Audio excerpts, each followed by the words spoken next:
ஒரு பிரபல நடிகர் சமீபத்தில் ஒரு நல்ல ஒரு எக்ஸசைஸ் பண்ணி பாடியெல்லாம் நல்லா வச்சிருக்கறத நம்ம எல்லாமே பார்த்துக்கிட்டு இருக்கோம். ஒரு ஃபீவருக்கு இந்த அளவுக்கு ஒரு நடுக்கம் ஏற்படுது அப்படிங்கிறது பார்க்குற நமக்கு ரொம்ப ஆச்சரியமா இருக்கு. நடிகராக இருந்தாங்கன்னா யாராக இருந்தாங்க எக்ஸசைஸ் பண்ணுறவனுக்கெல்லாம் நோய் வராதுன்னா அப்புறம் நீங்கள் ஜிம்முக்கு போகிறவங்க ஒருத்தர் கூட நோய் வரக்கூடாது. நம்ம மது அருந்துறது இந்த மாதிரியான பழக்க வழக்கங்களை விட்டுட்டோம். ஒரு ஃபீவர் வந்தாலும் தாங்கக்கூடிய அளவுக்கு நம்ம உடம்பு இருக்குமா? 1990 எல்லா பழக்கத்தையும் விட்டுட்டேன். ஓகே, தண்ணி அடிக்கிறது மாத்திரம் அப்பப்போ கிடைச்சா பிடிச்சிருக்கேன். இப்போவுமா? இப்போ கிடைச்சா பிடிச்சிருக்கேன். இந்த பெண்கள் விஷயத்துல கொஞ்சம் முன்ன பின்ன இருக்கிறது அப்படிங்கிறது வாலிபத்துல ரொம்ப ஒரு இயல்பான ஒரு விஷயம்தான். அந்த ஒரு விஷயமும் தொடர்றதுனால இந்த கை நடுக்கம் இந்த மாதிரியான விஷயங்கள் ஏற்படுதோ? பிரம்மச்சரியம் எத்தனை பிரம்மச்சாரிகள் 100 வருஷம் இருந்துட்டாங்க. ஆணை பொறுத்தவரையிலும் 15 நாளைக்கு ஒரு முறை அதை சுரந்து வெளியில் வந்துடும். செச்சு வச்சுக்கணுங்கிற அவசியமே கிடையாது. அது இருக்கும்போது அந்த உணர்வுகள் வராமல் எப்படி தடுக்கணும்? எந்த வகையான ஒழுக்கமான சாப்பாட்டு பழக்கம் கிடையாது. என்னுடைய கிளாஸ்மேட்ஸ் எல்லாம் நான் முழிக்கிறேன், ஜூனியர்ஸை பார்க்குறான், நீங்கள் எப்படி தான் 2 உயிரோடு இருக்கீங்கன்னு கேட்குறாங்க.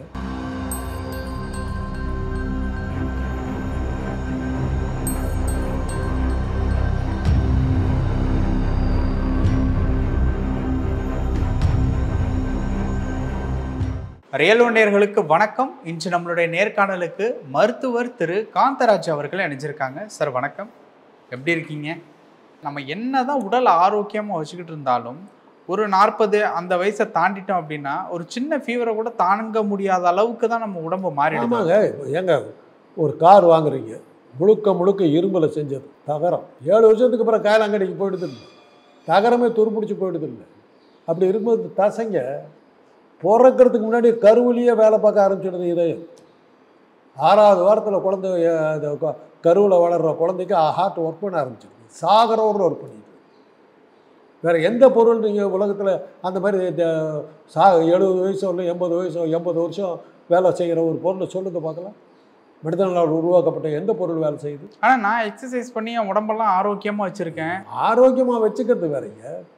என்ன இருந்தாலும் அந்த பொருளை தானே நீங்கள் ரிப்பேர் தானே பண்ணிக்கிட்டு இருக்கிறீங்க. அதுவும் உளுத்து போகிறதுக்கு போயிடுது இல்லை. இந்த மாதிரி பொருள்களே உளுத்து போயிடுது இல்லை. பாறைகள் கீரைகளை தவிர வேறு எது இது மரப்பொருள் எல்லாம் இதெல்லாம் உயிருள்ள பொருளாக இருந்ததோ நீங்கள் மரமாக செஞ்சு வச்சுருக்கீங்க. அதெல்லாம் இதாகிடுது இல்லை, இரும்பு துருப்பிடிச்சு போகுது இல்லை. பட் ஒரு பிரபல நடிகர் சமீபத்தில் ஒரு நல்ல ஒரு எக்ஸசைஸ் பண்ணி பாடியெல்லாம் நல்லா வச்சுருக்கறத நம்ம எல்லாமே பார்த்துக்கிட்டு இருக்கோம். ஒரு ஆஜான பாகான உடல்கட்டு, ஒரு ஃபீவருக்கு இந்த அளவுக்கு ஒரு நடுக்கம் ஏற்படுது அப்படிங்கிறது பார்க்குற நமக்கு ரொம்ப ஆச்சரியமாக இருக்குது. நடிகராக இருந்தாங்கன்னா யாராக இருந்தாங்க அவர் அதே ஓவராக அதை எக்ஸசைஸ் பண்ணுறதுங்கிறது ஒரு உடம்பை ஆரோக்கியமாக வச்சுக்கிறதுக்கான முயற்சி தானே ஒழிய அது உங்களுக்கு எக்ஸசைஸ்லேயும் நீங்கள் லிமிட்டு வச்சுக்கணும். எக்ஸசைஸ் பண்ணுறவனுக்கெல்லாம் நோய் வராதுன்னா அப்புறம் நீங்கள் ஜிம்முக்கு போகிறவங்க ஒருத்தர் கூட நோய் வரக்கூடாது. நோய் வந்தால் தாங்கிறதுக்கான சக்தியை கொடுக்கணும். அதுவும் 40 வயசுக்கு மேலே இருக்காது.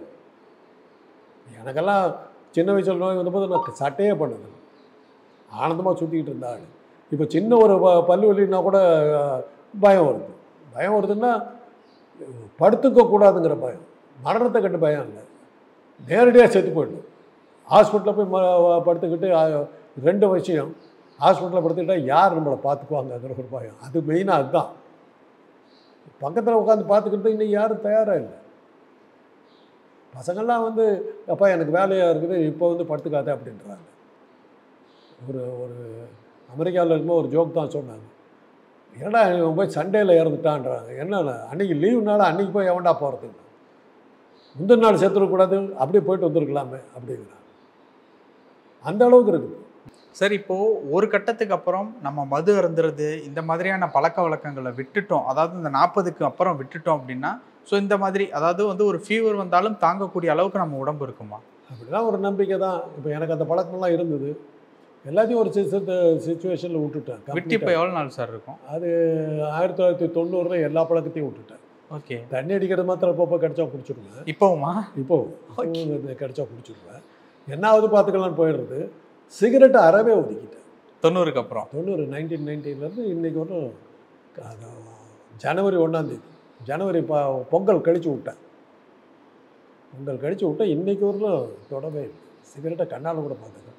சிகரெட் இல்லாமல் இருந்ததே இல்லை. ஒரு ஆதிவாசிகள் வச்சுக்கிற கல்ராய மலையில் போய் இருக்கிறேன். அங்கே சிகரெட்லாம் கிடைக்காதுன்னு சொல்லிட்டு கட்டுக்கட்டாக சிகரெட்டை வாங்கிட்டு தான் அங்கே மலைக்கு போய்ட்டேன். அந்த அளவுக்கு வாழ்ந்தவன் நான்.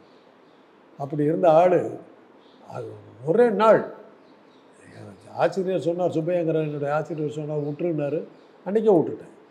ஜஸ்ட் லைக் தட் விட்டுட்டேன். அவர் மேலே அவ்வளோ மரியாதை. மரியாதை இல்லை, எதுக்குடா குடிக்கிறேன்னாரு. எனக்கு யோசிச்சு பார்த்தேன், எதுக்கு குடிக்கணும் விட்டேன், அவ்வளோதான் விட்டேன். அதனால் என்னுடைய லாங்குவேஜ் அது இதுன்னு நான் சொல்ல மாட்டேன், இருந்துக்கிட்டு இருக்கேன். ஏன்னா எங்கள் பரம்பரையில் எங்கள் குடும்பத்துக்கு கொஞ்சம் நீண்ட ஆயுள் இருக்கிறதுனால ஜெனட்டிக்கா சார்? ஜெனட்டிக்கு. அதே எங்கள் அப்பா என்னுடைய தந்தை வழியில் நீடித்த ஆயுள் எங்களுக்கு நிறையா இருந்தது. எல்லாருமே 80 தாண்டிட்டோம்.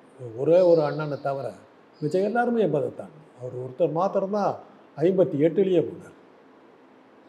ஒருத்தர் மாத்திரம்தான், மிச்சம் எல்லாரும் நான் உட்பட என்னுடைய சகோதரி 84, அவங்க தான் நீண்ட ஆயுள். இப்போ நான் 83க்கு வந்துருக்கிறேன். பார்க்கணும், எல்லாருக்கும் பார்க்கணும். இதுக்கெல்லாம் வந்து ஏன்னா என்னுடைய தந்தையை பெற்ற பாட்டியார் வந்து 93 வருடம் இருந்தாங்க. என்னுடைய தந்தையார் 82 இருந்தார். மற்றவங்க எல்லாருமே 80 கிராஸ் பண்ணிட்டாங்க. இந்த ஒரு இடத்துல இந்த பெண்கள் விஷயத்தில் கொஞ்சம் முன்ன பெண்ணை இருக்கிறது அப்படிங்கிறது வாலிபத்தில் ரொம்ப ஒரு இயல்பான ஒரு விஷயம்தான். அந்த ஒரு விஷயமும் தொடர்றதுனால இந்த கை நடுக்கம் இந்த மாதிரியான விஷயங்கள் ஏற்படுதோ? சொல்ல முடியாதுங்க, சொல்ல முடியாது. பிரம்மச்சரியம் வந்து எத்தனை பிரம்மச்சாரிகள் வந்து 100 வருஷம் இருந்துட்டாங்க. இந்திரியத்தை கட்டுப்படுத்தணுங்கிறது வந்து ஒரு எல்லா சாமியாரும் பண்ணுறது. அதனால் அவங்க என்ன வாழ்ந்துட்டாங்க பெருசாக? இந்திரியத்தை கட்டுப்படுத்துறதா சொல்கிறதெல்லாம் பொய். அது ஆணை பொறுத்தவரையிலும் 15 நாளைக்கு ஒரு முறை அதை சுரந்து வெளியில் வந்துடும். செக்ஸ் வச்சுக்கணுங்கிற அவசியமே கிடையாது, அது இயற்கை. அது பருவத்துக்கு வந்ததுக்கு பிறகு அது இது பண்ணி. அதே மாதிரி தான் பெண்களுக்கு வந்து மாதவிடாய்ங்கிறது வந்து தான் தீரும். அது இருக்கும்போது அந்த உணர்வுகள் வராமல் எப்படி தடுக்க முடியும்? தப்பு பண்ணல, அதாவது அந்த இடத்துக்கு போகலை, செக்ஸு வச்சுக்கலன்னு ஒன்றா சொல்லாமல் முடியும். செக்ஸு உணர்வை கட்டுப்படுத்துகிறது பொய். கண்ணதாசன் பாட்டு தான், வேதமெல்லாம் காதலையே மறுப்பதில்லையே, அது வேதம் செய்த குருவை கூட விடுவதில்லையே. காட்டுக்கு போன முனிவரை வீட்டுக்கு திருப்பிய விஷயம் இதுன்னு எழுதினார். அதான் கண்ணதாசன் எழுதினார். அப்போ வந்து உடல் ஆரோக்கியம் ஒரு 40 கடந்தும் 50 கடந்தும் இருக்கிறதுக்கு என்னதான் வழி? இருக்கிறவரில் இருந்துக்கிட்டு போங்க, ஆரோக்கியமாக இருக்கிறதுக்கு பாருங்கள், அவ்வளோதான் சொல்ல முடியும். நல்லபடியாக சாப்பிடுங்க, நல்லபடியாக மனசை வச்சுக்க, நல்லபடியாக இருங்க. இது நீண்ட ஆயுளோட வாழ்கிறதுக்கான காரணங்களை சொல்லவே முடியாது. இப்போ நம்மளை வளர்க்கும் போது சொல்கிறாங்கல்ல, புகை பிடிக்கக்கூடாது, மது அருந்தக்கூடாது, பெண்கள் விஷயத்தில் ரொம்ப கவனமாக இருக்கணும். அப்போ இதெல்லாம் பண்ணாமல் இருந்தால் இதெல்லாம் கரெக்டாக இருக்கலாமா? அதெல்லாம் வழக்கமாக சொல்கிறது. அப்படி இருந்தவங்க எத்தனை பேர் நல்லபடியாக இருந்தாங்கிறது அடுத்த கேள்வி இருக்குது. இப்போ நான்லாம் வந்து அந்த இந்த விதிமுறைகளெல்லாம் தகர்த்துக்கிட்டு வந்தவன். நான் எந்த வகையான ஒழுக்கமான சாப்பாட்டு பழக்கங்களும் கிடையாது. நீங்கள் சொல்கிற எதுவுமே என்கிட்ட இருந்ததில்லை. எப்படி இருந்தேன்னு தெரியாது. என்னுடைய கிளாஸ்மேட்ஸ் எல்லாம் நான் முழிக்கிறேன், என் ஜூனியர்ஸை பார்க்குறான், நீங்கள் எப்படி தான் 2 உயிரோடு இருக்கீங்கன்னு கேட்குறாங்க. என் குடும்பத்திலே பல பேர் கேட்குறாங்க, எப்படி நீ இருந்துக்கிட்டு கேட்குறாங்க. என்னுடைய உறவுக்காரர்கள் சில பேர் வந்து பால் கூட குடிக்காமல் அசைவ உணவே கண்ணால் கூட பார்க்காம இருந்தவங்களாம் இருக்காங்க. ஒரு விபத்தில் அவர் இறந்து போயிட்டார்.